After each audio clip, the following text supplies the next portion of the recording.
Good evening friends, welcome to channel. நான் உங்கள் திவாகர் சௌந்தரராஜன். ஒரு டிஸ்கிளைமர் பார்த்துக்கலாம், அப்புறம் நிஃப்டி பர்ஃபார்மன்ஸ் பார்ப்போம். நிஃப்டி ஆக்சுவலாக இன்றைக்கி ஒரு பெரிய கேபிட்டல் ஒன்று. நேற்றுக்கு வந்து மார்க்கெட் 24,175 க்ளோஸ் ஆகிருக்குது. மார்க்கெட் வந்து ஆல்மோஸ்ட் 200 பாயிண்ட் 200 பாயிண்ட் தள்ளி கீழே க்ளோஸ் ஆகிருக்கு. ஸோ நம்ம என்ன இன்னைக்கு கிடச்சது பார்ப்போம். ஃபர்ஸ்ட் 5 மினிட்ஸ் கேண்டில் பார்த்தீங்கன்னா உங்களுக்கு வந்து சப்போர்ட்டையும் இல்லை, ரெசிஸ்டன்ஸ் நடுவில் ஓப்பன் ஆயிருக்கு. ஸோ எங்கே ஓப்பன் ஆயிருக்குன்னு கொஞ்சம் லாங் டைம் ஃப்ரேம் வச்சு பார்த்தா நம்மக்கிட்ட ஐடியா கிடைக்கும். ஸோ இந்த சப்போர்ட் எடுக்குமா அப்படின்னு நம்ம பார்த்துருந்தோம். 15 மினிட்ஸ்ல இருக்கும்போது மார்க்கெட் வந்து இங்கேருந்து பார்த்தா இந்த நியரஸ்ட் பார்த்தீங்கன்னா இந்த பக்கம், இல்லை இந்த ரெசிஸ்டன்ஸு, கீழே பார்த்தீங்கன்னா இந்த சப்போர்ட்டு, இல்லை அதுக்கு முன்னாடி இங்கேயே எடுக்கிறதுக்கு வாய்ப்பு இருக்குது அப்படின்னு நினச்சி பார்த்தோம். ஆனால் அங்கே சப்போர்ட் எடுக்கல. ஸோ 15 மினிட்ஸ்லேயும் பார்த்தீங்கன்னா உங்களுக்கு பையிங் ப்ரெஷர் இருக்குது. மார்க்கெட் வந்து அதுக்கு கீழே எடுக்கணும், ஆனால் அங்கேயும் எடுக்கல.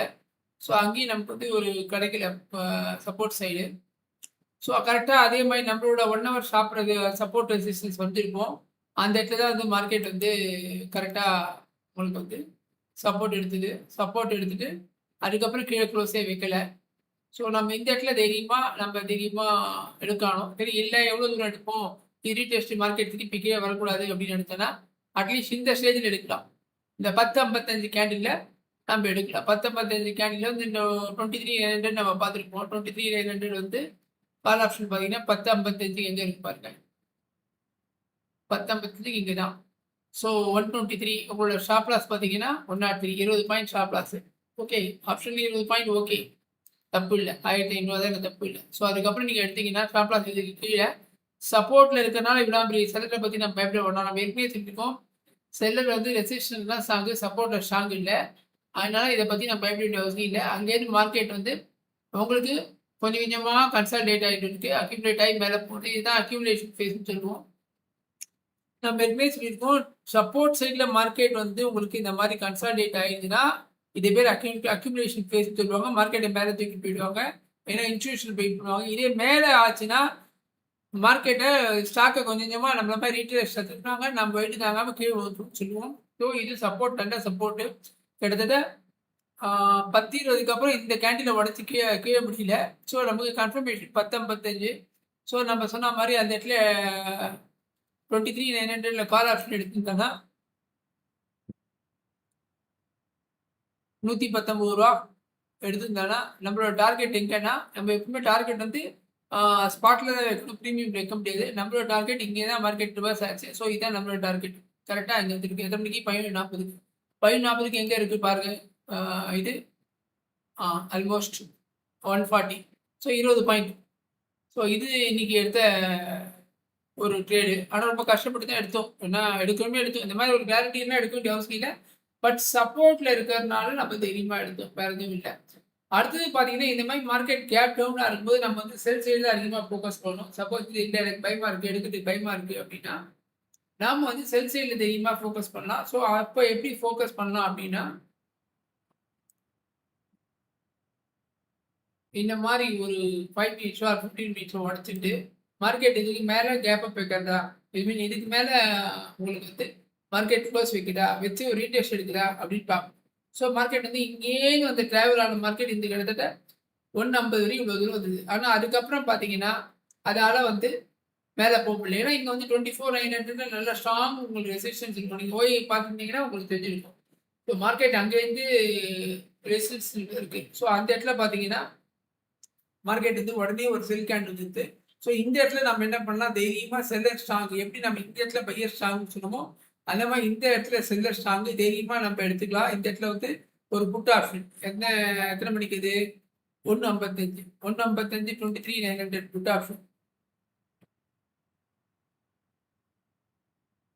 1:55 கேண்டில் ஆல்மோஸ்ட் 55 ரூபாயில் எடுத்து அது எங்கே போயிருக்கு? 117 ரூபாய்க்கு போயிருக்கு. ஸோ நீங்கள் ஸ்பாட்டில் பார்த்தீங்கன்னா நம்மளோட டார்கெட் வந்து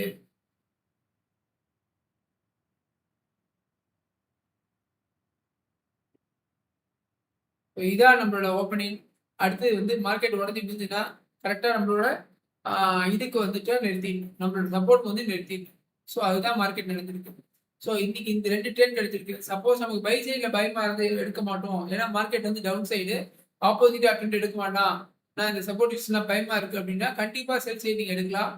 நீங்க வந்து கண்டிப்பா இது வந்து உங்களுக்கு தைரியமா நீங்க எடுத்துருக்கலாம். இந்த ட்ரேட எடுத்துட்டீங்கன்னா, உங்களுக்கு கன்டினியூஸா எடுத்துட்டு இருந்துச்சு மார்க்கெட். ஸோ இதுதான் இன்னைக்கு நடந்த இது. நாளைக்கு என்ன பண்ணலாம் அப்படின்னு பார்க்கறதுக்கு முன்னாடி, நாளைக்கு வந்து டியூஸ்டே எக்ஸ்பைரி. ஸோ ரொம்ப முக்கியமான கட்டத்துல இருக்கும் நிஃப்டிய பொறுத்தவரையும். பேங்க் நிஃப்டி இது வந்து மெயினா காரணம் வந்து ஆஸ் யூசுவல் ஆயில். அத தவிர நேத்திக்கு வந்து மோடி வந்து அனௌன்ஸ் பண்ணியிருக்காரு. இந்த மாரி கிரைசிஸ் இருக்கும் பார்த்துருங்கன்னு சொல்லியிருக்கு. ஸோ அதே தான். அதனால எல்லாம் சேர்ந்து தான் மார்க்கெட் பேனிக் ஆயிடுது. ஸோ பார்த்தீங்கன்னா, பேங்க் நிஃப்டியும் அது மாரி ஆயிருக்கு. அடுத்து மிட் கேப், ஸ்மால் கேப் எல்லாமே இன்னைக்கு வந்து கிட்டத்தட்ட 1% கீழ வந்திருக்கு. அடுத்தது நிஃப்டி இந்தியா விக்ஸ் பார்த்தீங்கன்னா 10% ஏறிருக்கு. ஸோ மார்னிங்கே ஏறிடுது. அந்த இதனால. யுஎஸ் டாலர் 95க்கு போயிடுது. ஸோ இதெல்லாம் தான் உங்களுக்கு மார்க்கெட் கீழ விழறதுக்கான காரணம். ஸோ டாலர் பார்த்தீங்கன்னா, யுஎஸ் டாலர் வந்து க்ரூட் ஆயில் வந்து பார்த்தீங்கன்னா 96ல வந்து நிக்குது. 1.89% இன்க்ரீஸ் ஆயிருக்கு. ஓகேவா? ஸோ நாளைக்கு என்ன பண்ணலாம் அப்படின்னு பார்ப்போம். அதுக்கு முன்னாடி எப்படி இருக்கு பெர்ஃபார்மன்ஸ். இப்போ மெயினா பார்க்க வேண்டியது நம்ம 23,800ல இருக்கு. இப்போ 23,800 வந்து ஒரு முக்கியமான கட்டம். நம்ம ஏற்கனவே சொல்லியிருக்கோம். இப்போ நீங்க வந்து இதுல வந்து மார்க்ல வச்சு பார்த்தீங்கன்னா, நம்ம ஏற்கனவே சொல்லியிருக்கோம். இந்த 777 இந்த ரேஞ்சை உடைக்கக் கூடாது. ஸோ நாளைக்கு நிஃப்டி எக்ஸ்பைரி ரொம்ப பயமா இருக்கு. ஆக்சுவலா மார்க்கெட் மேல போண்டிய மார்க்கெட் கீழே வந்திருக்கு. இதையும் தாண்டி க்ளோஸ் வச்சிருக்கு. இதை உடஞ்சிடக்கூடாது. இந்த 23,750 உடஞ்சிங்கன்னா அதுக்கப்புறம் மார்க்கெட் நேரம் 23,124 வந்துடும். அப்போ ஆல்மோஸ்ட் 22,266 வரைக்கும் வாய்ப்பு இருக்கு. ஸோ உடஞ்சி கீழே வந்துடும். ஸோ ரொம்ப ரொம்ப ரொம்ப ரொம்ப ரொம்ப முக்கியமான கட்டத்தில் இருக்க மார்க்கெட். இந்த 23,730 நாளைக்கு க்ளோசிங் பேசிஸ்ல உடைக்காம இருக்கணும். உடஞ்சுன்னா ரொம்ப ரொம்ப மார்க்கெட் வந்து ரொம்ப பேத்தட்டிக்காக போயிடும். இதை உடைக்கக்கூடாது. இது உடைக்காம பார்த்துக்கணும். ஓகேவா? இப்போ நாளைக்கு என்ன பண்ணலாம்?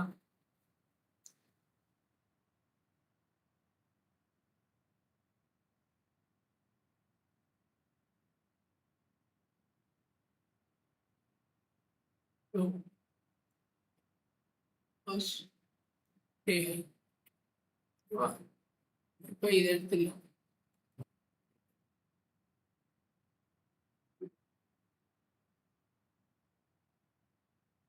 நாளைக்கு வந்து மார்க்கெட் வந்து ஒரு சின்ன கேப் அப் ஆகி இந்த 23,850க்கு இந்த சப்போர்ட் ரெசிஸ்டன்ஸ்க்கு மேலே ஓப்பன் ஆச்சுன்னா வெயிட் பண்ணுங்க. மார்க்கெட் இந்த இடத்துல பவுன்ஸ் கொடுத்துட்டு மேலே போகுதா அப்படின்னு பார்ப்போம்.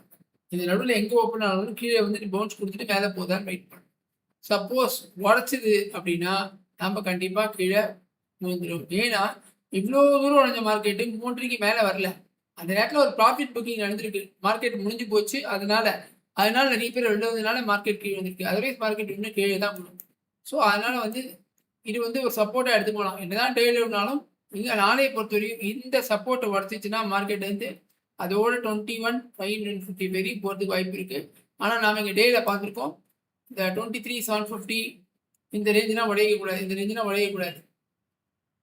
ஸோ இது க்ளோசிங் பேசிஸ். அதனால நாளையை பொறுத்தவரையும் மார்க்கெட் வந்து இதுக்கு இந்த ரெசிஸ்டன்ஸ்க்கு மேலே ஓப்பன் ஆச்சுன்னா சஸ்டெயின் ஆச்சுன்னா நம்ம கால் சைட் ட்ரை பண்ணி டார்கெட் இதை வைக்கலாம்.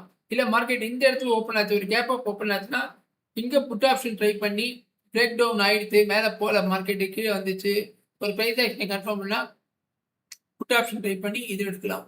ஸோ பெருசாக நாளைக்கு கேப்பை பார்த்துக்கு வாய்ப்பு இல்லை.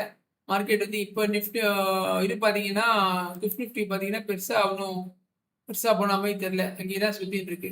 ஸோ அதனால் நாளைக்கு வந்து நிஃப்டி எக்ஸ்பைரி ரொம்ப கேர்ஃபுல்லாக பண்ணுங்க. ஸோ மார்க்கெட் வந்து இதுக்கு மேலே வந்ததுன்னா கால் சைடு போங்க.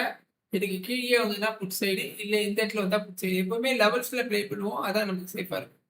ஐ திங்க் இந்த வீடியோ உங்களுக்குலாம் பிடிச்சிருக்கும் நினைக்கிறேன். பிடிச்சிருந்தா லைக் பண்ணுங்கள், ஷேர் பண்ணுங்கள்.